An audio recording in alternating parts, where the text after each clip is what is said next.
दूर है। मैं बात कर रहा हूँ शेड्यूल कास्ट के लोगों की, मैं बात कर रहा हूँ शेड्यूल ट्राइब के लोगों की, मैं बात कर रहा हूँ अन्य पिछड़े के लोगों की, मैं बात कर रहा हूँ मुस्लिम की, जैन की, सिख की, ईसाई की, बौद्ध की, तमाम लोगों की जिनको आज भारत में सम्मान की जिंदगी नहीं मिल पा रही। मैं बात कर रहा हूँ महिलाओं की, मैं बात कर रहा हूँ किसानों की, मैं बात कर रहा हूँ मजदूरों की, मैं बात कर रहा हूँ नौजवानों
गाड़ी बंद बा।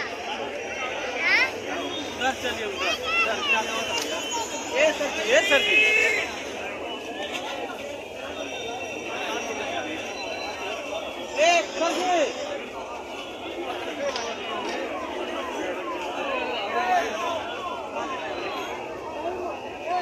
चल जल्दी आ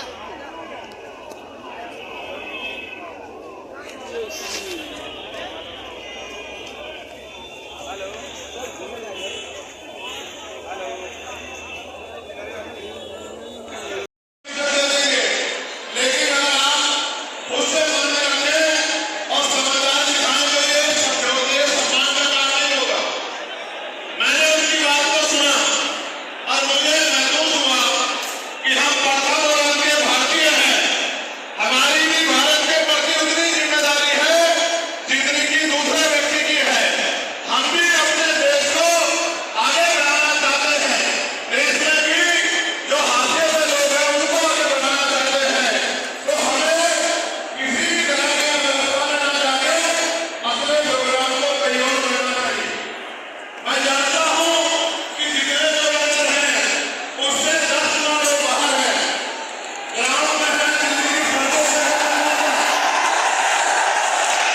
लेकिन अब इन्होंने एडी चोटी के जोड़ लगाए और आज जिन जातियों को गाली दी जा रही है ये वही जाति है जिन्होंने अपने बच्चे कुर्बान कर दिए लेकिन अपने अधिकारों की रक्षा की और आज भी देश में आरक्षण बचा हुआ है, नौकरियां बची हुई है, हिस्सेदारी बची हुई है, राजनीतिक व्यवस्था काम है, लोकतांत्रिक व्यवस्था है।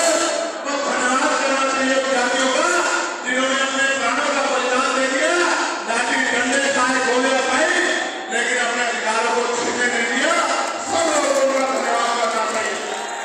लेकिन दुश्मन का ये षड्यंत्र है और दुश्मन बड़ा समझदार है। दुश्मन जानता है कि कॉन्फ्रेंस 2018 के बाद में ये दलित समाज एकजुट हो गया था। जब दलित समाज एकजुट हुआ तो वो ये सोचने लगे कि इनकी एकता को कैसे तोड़ा जाए। आप और मैं जानते हैं जब हम मुट्ठी बनकर रहेंगे तो कोई हमारे अधिकारों को नहीं छीन सकता। लेकिन जब जब हम बच जाएंगे, एक उदाहरण के तौर पर बताता हूँ, अगर आप खानों की सिक्कों को इकट्ठा कर दोगे वो सिक्के जो हैं एकजुट हो जाएंगे, उनको बांध दिया जाएगा तो वो सारा कचरा साफ कर देंगे।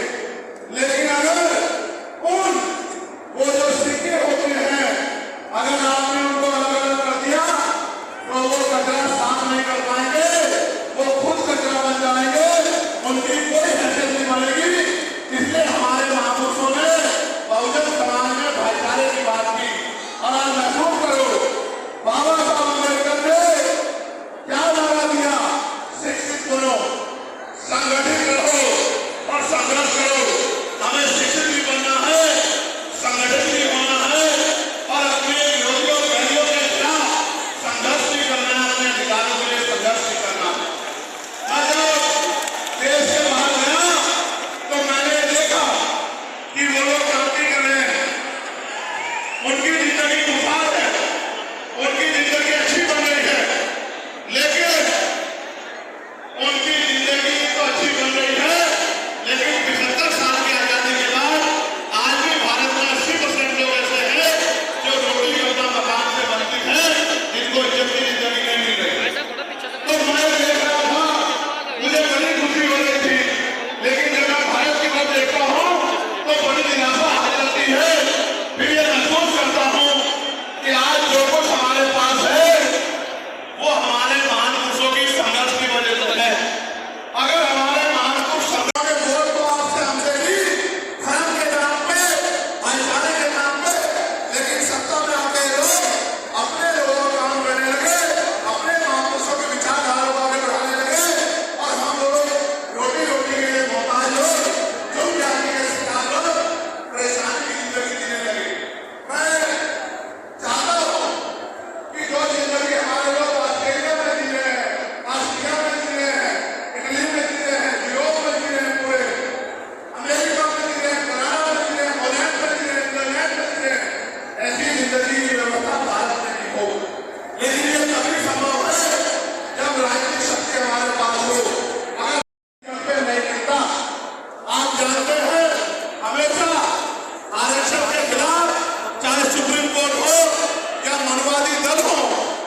चुनाव खत्म होते ही मैं आपके क्षेत्र में पहुंच रहा हूं।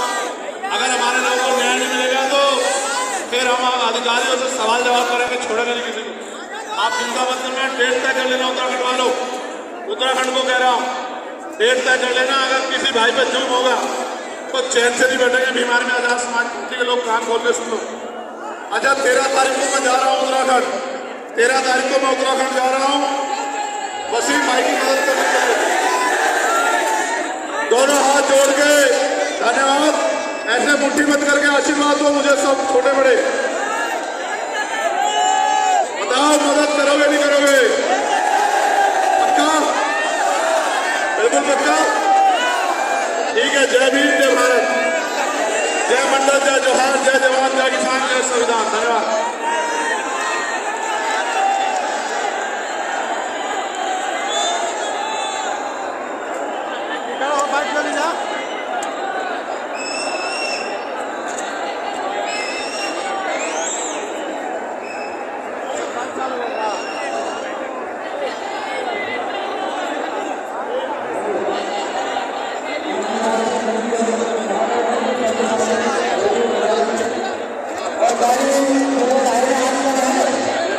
माननीय अध्यक्ष महोदय और सदस्य से निवेदन करता हूं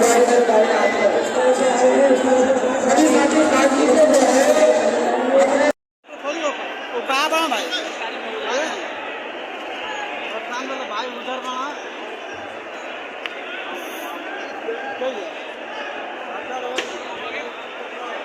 ये क्या करता